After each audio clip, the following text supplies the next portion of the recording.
Welcome to part 2 of the video, Preparing the Virtual Tour. This particular video continues with the development of this truly 21st century lesson construct. Remember at the start of the video in part 1, we defined the virtual tour as a web-based teaching strategy that presents multi-sensory, multimedia instruction appropriate for individual student exploration and group experiences. In part 2, we will continue the examination of the design of the virtual tour lesson and the creation of an innovative tool that I call the front door. And there are 8 of them. To the front door, we will add student assessment, activities and resources, and an address block. Then we will walk through the process of converting the word-based virtual tour into its final HTML format. Distributing the virtual tour to your students will complete the journey. In addition to the academic content offered in the virtual tour, 2 other considerations are paramount to a successful virtual lesson. First, the technical skills of the learner must be considered. Specifically, is the learner able to use browser software to navigate the internet, bookmark important sites, and harvest images and text? And secondly, consistent construction of web pages is going to be a key to understanding. In support of these 2 considerations, the virtual tour front door will include these following elements: an introduction to the lesson, written at the student's level. Now, remember that for early childhood lessons, this may mean more pictures than words. Instructions for completing the virtual tour lesson so that the student can understand what is required to complete the learning objectives. The next element is the allotted time. Lesson goals should clearly state the amount of time that is expected to complete the lesson, either in the computer lab or, if available, from home on the internet. The front door will include lesson goals, generally referring to higher order ambitions for your students. Often goals are not quantifiable. They may not be long-term, broad, or achievable, but they're not necessarily measurable either. It's the learning objectives that are specific, observable, and measurable competencies that are assessed to determine whether the goals have been met. The front doors serve a range of lesson modalities. While not every front door is appropriate for every lesson, the virtual tour affords students opportunities for personal investigation. Included in this exploration would be selecting the best combination of visual images that will interest the learner, the proper amount of text to explain the lesson to your target audience, and the best online websites that you can find so the student can gather the necessary information to successfully master the lesson. We will examine the strengths and applications of the 8 front doors offered for the delivery of a virtual tour, beginning with the front doors for abstract learners. The first front door that we're going to look at is the Next Exhibit front door. It's one of the most easily mastered formats of the virtual tour, and it opens with the essential elements that we mentioned earlier: an introduction, instructions, the time allotted, lesson goals, and learning objectives. Textual information will be held to a minimum in the Next Exhibit front door. Okay? And movement in images is basically what controls the movement throughout the lesson. Learners travel sequentially from one exhibit to the next, following the images that they see on the front door until they reach the final screen. The next exhibit is the most appropriate for teaching abstract content by creating lasting images in the mind of the learner. It is behavioral in focus and presents information sequentially from the first to the last, and is also technically one of the easiest front doors to create. The topical path front door provides learners an opportunity to use their prior knowledge to select sites containing additional instructional materials. As you can see here, text is the predominant modality with this front door. Topical path is also technically easy to design and to implement. Target older learners for this front door. It's probably going to be too dry and maybe too abstract for younger learners. Similar to the previous front door, the table front door uses more images while providing a relatively uncomplicated look for the lesson. Link sites are typically text-based, with links programmed to change colors after they are visited. Tables foster student understanding of classification, categorization, sorting, and organization. The table front door links diverse aspects of abstract materials, leaving the construction of new knowledge in the hands of the learner. The use of multiple tables is recommended for complex lessons. Tables within tables actually better organize the site for the learner. We spent considerable time in previous chapters and videos on inserting tables. You're going to have to refer to those chapters to create the table front door. The focus here is going to be on more mature students who learn better with abstract materials. The final approach for abstract front doors is demonstrated with a topic like we show you here with dinosaurs. One cell for each of the scientific periods of evolution. We call it the event sequence front door. And it focuses on unique occurrences in time and place. More often than not, events are historical or geographical in nature and viewed as a sequence of evolving changes or movement of an object during a designated time period. Use the event sequence front door to offer students a more personalized, you might want to call it humanistic view of the subject matter. Text-based links are combined with images to keep the amount of text to a minimum. The insertion of images continues to make this front door one of the easier formats to create. But again, remember, this is an abstract thinking tool, excellent for introducing the younger learner to the world of formal operations. All right, we're going to go ahead and move on now to the concrete front doors for the virtual tour. And there's 4 of those as well, beginning with the chronology text front door, which uses a timeline approach to create text-based links to virtual tour information. Time increments, as you can see here, are expressed in days, weeks, decades, or in this particular case, centuries. And they link to more detailed information, some of which is created by the teacher, some of which is found on the internet. Chronology is an instinctive learning style for a behavioral lesson because it follows the natural time sequence of presenting information. Without graphics, the chronology text is ill-suited for the preschool learner.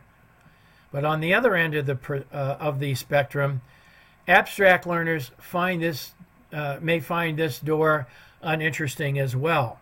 So it's recommended that you save it for maybe the middle school years. One of the most popular front doors, the gallery, promotes cognitive learning by organizing a series of images matching the specific learning objectives of a lesson.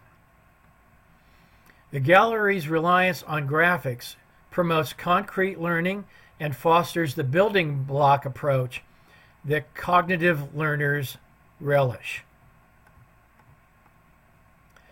The gallery relies on graphics to promote learning. Each image is a window to additional content material. The gallery front door is appropriate for nearly every age because it provides an intuitive navigational tool for the exploration of lesson objectives via the internet.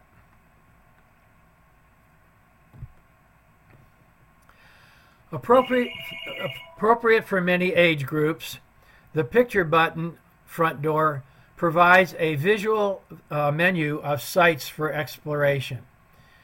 Each site is visited without regard for sequence, allowing the student to take these experiences in whatever order they find most interesting. And it also allows the designer to add new features and new sites as they become available. The picture button front door's primary target is the K-6 concrete learner. Use of subsequent links fosters a building block design and therefore is good for the more concrete learner. This format also integrates a significant amount of images, text, and sites, and is therefore categorized as somewhat challenging to create. It is particularly appealing to younger learners who can readily comprehend what is expected of them when using buttons to navigate through the material.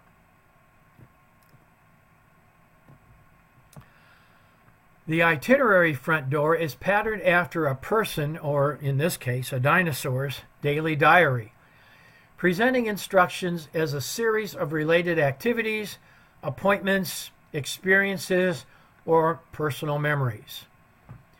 Most itinerary front doors simulate the activities of a subject during a typical 24-hour period, while others chronicle events over a much longer period of time. Technically easy to create, again using tables, this front door can be quickly revised and is quite motivating for elementary school students. All right, we've got the 8 front doors now that we're going to want you to pick from as you create your lessons for the virtual tour.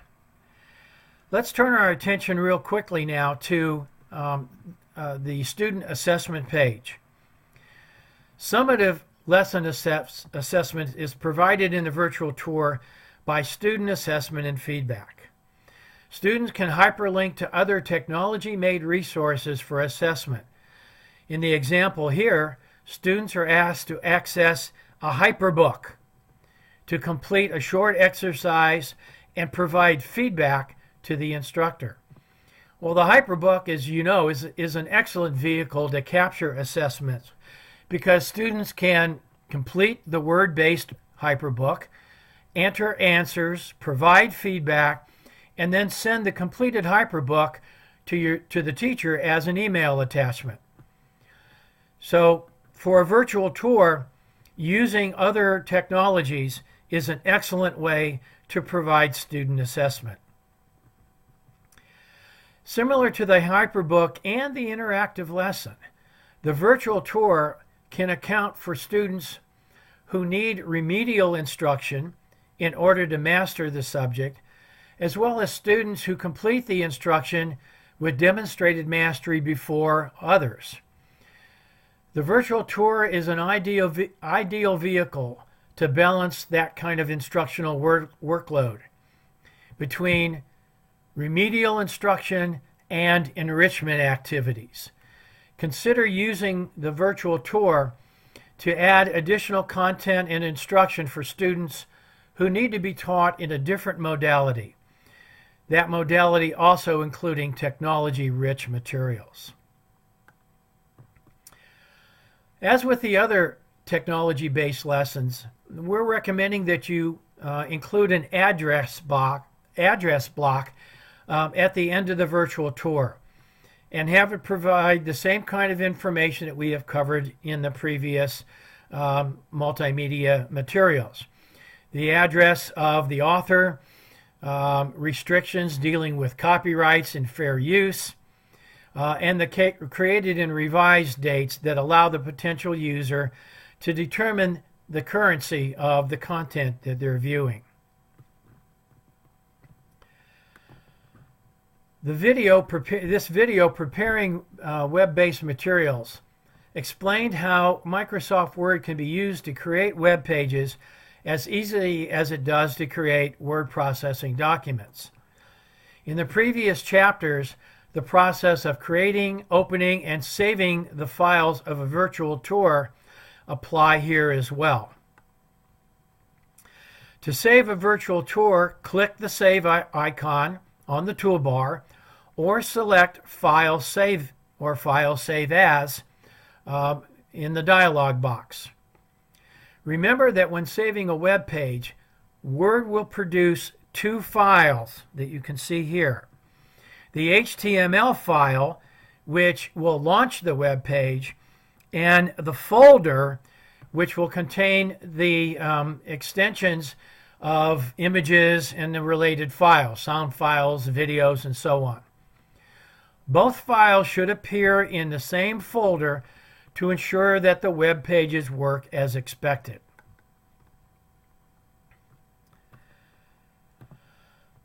And finally, distributing the virtual tour. One of the many advantages of the virtual tour is the flexibility that web-based lessons have or offer the classroom teacher. Once a virtual tour is created, the next step is to make it available to your students. Publishing a virtual tour, or any web page for that matter, was initially explained in the previous video called Preparing Web-Based Materials. And the same procedures apply here for publishing a virtual tour. And the same caveats apply here as well.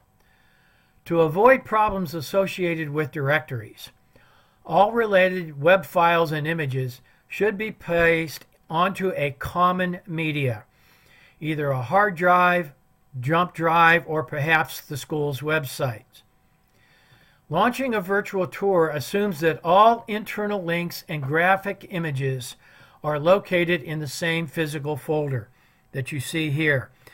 Here's the original folder, the DNA Virtual Tour homepage, and it includes the virtual tour files and the virtual tour HTML. Okay? So placing all related files into one folder is an excellent organizational scheme when uploading files to servers or to different computers.